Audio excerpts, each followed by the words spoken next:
My name is Julia.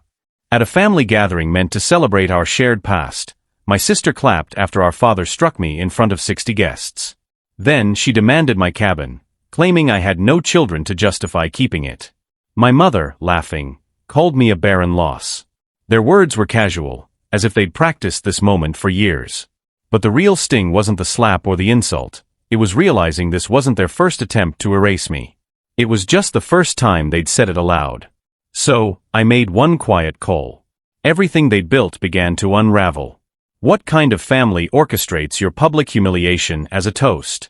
And what would you do if they demanded everything you'd worked for, just because you had no kids to prove your worth? The email arrived while I was cleaning up after Finn, my aging Shepherd Lab mix, spilled his water bowl again. My phone pinged. Calen Family Réunion. À Decade of Unity. That was the subject line. No, dear Julia. No personal greeting. Just Vanessa and Travis's formal email signature at the bottom. Like a corporate flyer for a neighborhood cookout. I stared at the screen for a long moment. Then I did something I hadn't done in months. I called my sister. She answered on the second ring, her voice bright, almost giggling. Sid, how is it going? I was just thinking of you. Hey, I said, measured. I got the invite. My name wasn't on it. Oh, that. She brushed it off like I was overreacting. Just a typo. You know how these eVeets glitch. Don't make a big deal out of it. She steamrolled my pause. It's just a relaxed backyard thing. Some food, a few speeches, you know, family vibes. Family vibes? I didn't say much else. We exchanged a few pleasantries, and I hung up. He could have said no. He should have said no. But some stubborn hope that things could change pulled me to say yes. I packed my car and left Asheville. In the back seat was a wrapped gift, a photo collage I'd spent 2 nights crafting, filled with memories. Vanessa's kids as babies, our parents in their stronger years, and a high school picture of me and Vanessa, smiling before we learned to resent each other. Beside it was a hand-stitched pillow our mother made when her fingers were still nimble. It had sat in my guest room for years, unnoticed. Finn hopped into the front seat, head out the window for half the drive. His presence reminded me I wasn't invisible. The event was at Vanessa's suburban Charlotte home, where every house looked like it came from the same glossy magazine. Perfect lawns, beige exteriors, a neighborhood ruled by HOA decrees. By the time I arrived, 30 cars lined the street. I parked a block away, walked up with the gift box in my arms, and nodded to strangers who didn't nod back. The backyard was adorned with white tents, string lights, mason jar centerpieces, and printed napkins. A banner by the grill read, Kalen Legacy, 10 years of prosperity. I wasn't sure what had prospered, but it wasn't me. A young woman at the check-in table, a stranger, handed me a badge. Hi, guest number 18, here's yours. I blinked. I'm Julia, Vanessa's sister. Oh, she said, faltering. Sorry, I just went by the list she gave me. Of course she did. I tucked the badge into my purse and stepped inside. Conversations buzzed, familiar voices chatting about soccer games, school trophies, and kitchen remodels. No one looked up. No one said my name. A photo wall, 10 feet wide and framed by fairy lights, caught my eye, Kalen Family Moments. It featured Vanessa's wedding, her kids' birthdays, Dad fishing with Travis, Mom with a pie I'd baked for Thanksgiving. But I wasn't in a single photo. Not one. I stood there too long, searching for a trace of myself. There was none. I might as well have never existed. Someone behind me whispered, Is she Vanessa's cousin? I turned, forced a smile. No, her sister. They laughed awkwardly and walked away. I placed my gift on the present table. A teenage boy, maybe a neighbor's kid, brushed past and slid it under the table, out of sight. Just like that. I spotted Mom by the drinks and approached. Hi, Mom. She glanced at me, her eyes flicking away quickly, as if I were a distraction. Dad joined us, gave a curt nod. No Hugues, no Arndt. Good to see you both, I said. Dad nodded again, grabbed a soda. By dinner, I was seated at a folding table near the portable restroom, tucked behind the speaker stand. No one mentioned me during the speeches. No one opened my gift. No one asked how I was. I smiled through every forced toast and hollow laugh, but something inside me tightened. When the sun set, Vanessa tapped her wine glass, the soft chime slicing through the chatter. I was at that folding table, practically hidden in the tense shadows, the portable toilet just steps away. A young woman in a pastel dress handed me a plastic badge with a vacant smile. I looked at it, 37. I turned it over, half expecting a mistake. Others had badges with titles: Uncle John, Aunt Clara, Kalen Patriarch. Mine was just a number, a reminder I didn't belong.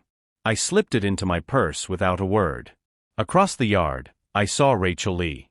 We hadn't spoken since she moved to California after high school, while I stayed to hold the family together.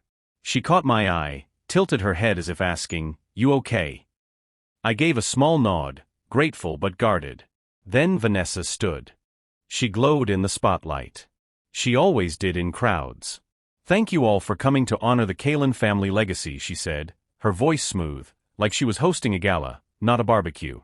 She launched into a polished speech about our parents, Travis, and their kids, tradition, sacrifice, building a future.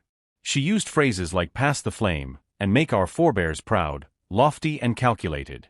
Then she glanced at me. "There's one more thing we'd like to discuss. Julia, could you join us for a moment?" My hand tightened around my water glass. Every eye turned to me. The clatter of forks stopped. Kids stilled. I stood slowly, legs heavy, and walked to the center, my pulse loud in my ears. Vanessa's smile was too sweet, a warning. "As you know, Travis and I are working hard to create lasting memories for our children. We've been planning, dreaming, giving them the best life we can. And Julia has that lovely cabin in the mountains." She turned to the crowd, her voice dripping with false sincerity. I opened my mouth, unsure what I'd say, but Vanessa cut in. "We think it would be such a beautiful gesture, a true family act, if she shared the cabin with us. You know, made it part of the Kalen legacy." There it was. Murmurs spread. A few claps. Someone said, "That's kind of her," as if I'd agreed. I looked at my parents. Mom's smile was stiff, practiced. Dad gave a small nod of approval. They weren't surprised. They were in on it. Then Mom spoke, loud enough for all to hear. "You don't need it. You don't have a family." It wasn't cruel, just matter of fact. That's what hurt most. Something inside me broke. "No," I said, clear and firm. The backyard went silent. Eyes locked on me, uneasy. Vanessa blinked. Dad frowned. Mom's smile faltered. "It's not yours," I said, staring at Vanessa. "And it never will be." The quiet was heavy, like the air before a storm. Vanessa turned back to the crowd, waving it off as if nothing happened. Applause broke out, not for me but for her. For the idea of family unity, for the woman who'd just tried to strip me of my home and dignity. He said nothing more. I didn't cry. I walked back to my table, my purse holding the nameless badge, my gift still hidden under the drink station. I didn't touch my food. I waited until dessert, then slipped away. No one stopped me. No one checked if I was okay. By the time I reached my car, my hands shook, not from sadness or anger, but from clarity. Something had shifted, not broken. It wasn't defeat, it was resolve. Vanessa didn't flinch when I said no. She just lifted her chin, eyes narrowing, as if puzzled why I dared to defy her.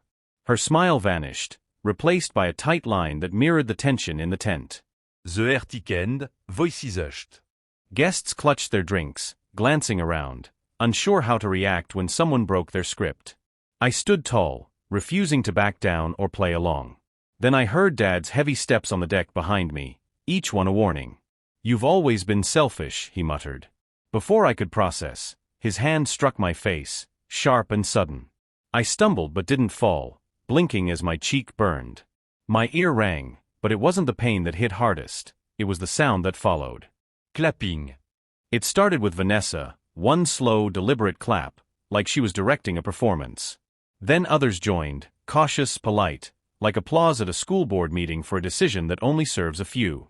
I looked out at the crowd, cousins, neighbors, family friends. No one moved to help. No one gasped. No one approached. I pressed my hand to my cheek, not for comfort, but to anchor the moment.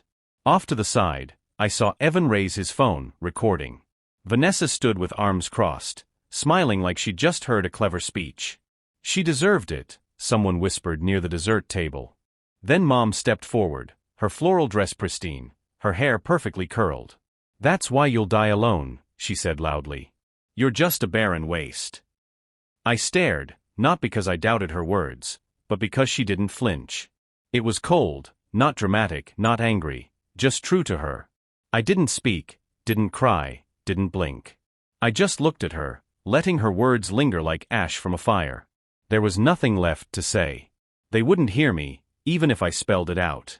I turned and walked away, past the tables, the tent poles, the check-in woman who wouldn't meet my eyes. Rachel Lee took a step toward me, but Vanessa's sharp glance stopped her, a reminder to stay with the clappers. By the time I reached my car, my face still burned, but not from the slap. I slid into the driver's seat, hands gripping the wheel. My chest was tight, not with panic or fury, but with something sharper, colder. "Remember this," I whispered to myself. In the rearview mirror, my reflection wasn't shocked or broken, just done. Finn, curled in the back seat, sensed my shift. I pulled out my phone, thumb hovering over the contact list. Then I tapped Megan Wolfe. She answered after 2 rings. "Julia, you okay?" "I need to talk," I said, voice steady. "About protecting my property and myself." "I'm here," she said instantly. "Whatever you need." Minutes later, I hung up with a plan forming, solid as stone. No yelling, no storming back, no begging for understanding. They'd written their story tonight. My job was to rewrite the ending. The drive from Charlotte to Asheville passed in a haze. No music, no open windows, just the road and my stadium. Trees blurred into a green wall, the lead sun casting shadow-like echo of what he'd left behind. At my cabin, the lights glowed softly, familiar. Finn stirred but didn't bark. He knew when I needed silence, not comfort. I stepped out, gravel crunching underfoot. The mountain air was crisp, clean. I breathed deeply, but it didn't dull the edge inside me. I grabbed the gift from the car, the collage and pillow, still wrapped, and paused. He left it there. Inside, I dropped my purse on the entry bench and went to the sink. I removed my earrings, placing them in the dish by the faucet. I avoided the mirror, not wanting to see the mark or the calm in my eyes. Cold water soothed the swelling on my cheek, but the real wound wasn't physical. It was how easily they'd done it, how normal it seemed to them. I dried my face, standing in the kitchen's quiet. No voices, just the fridge's hum and Finn settling on his blanket. My phone buzzed. Not spam, but a text from Rachel Lee. I should have spoken up. "I'm sorry. That was wrong." I stared, appreciating the honesty but not replying. Responding would have cracked something I needed to keep sealed. For the first time since the slap, my hands were steady. He sat on the couch, Finn lifting his head before settling back. My eyes drifted to the woods outside. I remembered building this cabin. Every choice, from beams to doorknobs, was mine. No one helped. No one asked to. It was my refuge when their expectations grew too heavy. They never asked how I paid for it, never thanked me for covering Mom's prescriptions when her insurance lapsed, never acknowledged I co-signed Vanessa's car. That's how they were. They remembered their favors, but mine vanished. I thought of childhood, staying with Vanessa in the hospital when she broke her arm, spending birthdays alone while she was at cheer camp, working at Dad's store while she chased adventures. The memories didn't hurt, they taught. "They've never seen me fight," I whispered. "That's their mistake." I went to my desk, opened my laptop, and pulled up a folder I hadn't touched in a year: family records. PDFs, bank statements, receipts, Venmo screenshots, every loan, every favor, documented. One file, cabin agreement draft, caught my eye. Vanessa had suggested I sign it to gift the cabin for tax purposes. I never signed. Her name in bold as the recipient made my stomach churn. Another file, Diane Medical 2020. A $6,000 transfer from my account when Mom's insurance failed. Dad promised to repay me, he didn't. I found another account in Mom's name, opened later, now suspicious as her memory faded. I grabbed my phone. "Megan," I said when she answered. "I think they're using Mom's name for accounts she doesn't understand. I want to know how far it goes." A pause. Got evidence? More than that, I said. I have patterns. Okay, she said. Let's start a paper trail. I'll guide you. We talked, and I took notes, flagged files, started a master document. This wasn't revenge, it was truth against their lies. I didn't need to shout or post online. I needed proof, and I had plenty. By morning, the sting in my cheek was gone, but the clarity remained sharp. The guilt and doubt that usually clouded me after family events were absent. Only purpose remained. After coffee and feeding Finn, I reopened my laptop. My goal wasn't to destroy, it was to expose and protect. I reviewed party videos guests sent me. One clip showed Vanessa touring the Kalin legacy table, holding my mother's embroidered table runner, my initials in green thread on cream linen. She smiled at the camera. Mom wanted us to have this for the kids to pass down. I froze the frame. That was mine. Mom gave it to me at 17, saying, "For your own home someday." She meant it then. Or maybe she forgot. I saved a screenshot, labeled it symbolic theft, and added it to a folder, Kalin evidence. Megan called with an update. "You were right," she said. "A $15,000 credit line in your mom's name, opened last year, co-signed electronically. The IP traces to Richard's address." We are digging deeper. My stomach dropped. Mom couldn't even use email anymore. "That's elder financial abuse," Megan said. Document everything. I opened a spreadsheet, logging every transaction, name, and dollar. "I want a forensic CPA involved," I told her. "Done by end of day," she replied. I sat back, Finn's tail thumping nearby. I wasn't angry, just precise. Coldly focused. I drafted an email to Vanessa and Richard, subject, "Enough." Body, you used her name. You stole her memories. You humiliated me in front of those I called family. Push further, and I'll use everything I know. No reply came, no apology.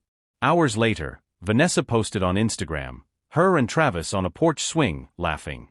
Caption, "Some think family owes them. They're wrong." I didn't react. I printed every file, statements, receipts, screenshots, locked them in a binder, and backed them up on an encrypted cloud drive. Megan warned me not to rely on one copy. That evening, I walked Finn around the property. The mountain air was sharp, the trees creaking. At the clearing's edge, I whispered, "If they cross this line, I won't hold back." It wasn't a threat, it was a vow. The next morning, before my second coffee, my phone flashed a voicemail. This is Michel from Carolina First Bank. "We received a property transfer form for your cabin at Blue Laurel Ridge, submitted on your behalf yesterday. We need verbal confirmation to transfer ownership to Vanessa Kalin." Il savait the message. Within an hour, I was dressed, papers in hand, Finn in the back seat, heading to town. I didn't ask for Michelle, I asked for the branch manager. The lobby smelled of pine cleaner and stale coffee. A receptionist led me to a man in a navy tie, unprepared for my purpose. "Someone tried to transfer my property," I said, laying out the paperwork. "It's unauthorized." Here's the original deed, my name, my signature. He cleared his throat. The request included a family agreement letter. "Forged," I said, showing my signature next to the fake. "Compare them." "We'll freeze the request and flag the account," he said, fingers twitching. "Thank you," I said, standing. "And log this. Her name will come up again." Back home, I opened a folder, "Family Debt, Do Not Touch." Files from a decade, every loan to Vanessa, every bill I paid, every favor. A spreadsheet, Kalin Truth, listed dates, amounts, recipients, descriptions. One entry, $12,000, private down payment aid, confidential. Vanessa begged me not to tell Travis she couldn't cover their house closing. Pool d'email, banque record, voicemail. It wasn't just money, it was their entitlement, rotting beneath their polished facade. Il savait de spreadsheet 3 times. Hard drive, cloud, fireproof flash drive. Then I called the IRS, reporting suspicious transfers and undeclared loans. I contacted Adult Protective Services about Mom's cognitive decline and the account in her name. I alerted the credit bureau to monitor our accounts for identity theft. I was calm, efficient, precise. By sunset, I'd photographed everything. My hands ached, my eyes burned, but my mind was clear. Vanessa texted, "You're overreacting." I sent one image, my signature versus the forged transfer. No words, just truth. Richard called, his voice sharp, like when I was a kid. "You're tearing this family apart, Julia." "You did that," I said, "when you hit me in front of 60 people and cheered the lie." Silence, then he hung up. I felt no victory, no guilt, just certainty. They'd drawn the line. I held the pen. The next morning, sunlight spilled across my kitchen table, coffee mug beside my laptop. Finn stretched at my feet. I reread Megan's midnight email, cease and desist filed, deed history and tax records sent to their lawyer. Vanessa posted again, a staged photo by a fake fireplace, caption, "Family wealth is for those who build legacies, not hide in the woods with dogs." I didn't flinch. If they wanted fire, I had kindling to burn. I emailed Megan, "Let them talk. We have truth and the law." An hour later, a plain envelope arrived, no signature, no return address. A letter from Vanessa and Richard's lawyer claimed I held the cabin in trust for the family, a shared asset, not mine. They demanded I transfer it to Vanessa for legacy purposes. I scanned it, sent it to Megan. Her reply, "Tell them to check the deed before making empty claims."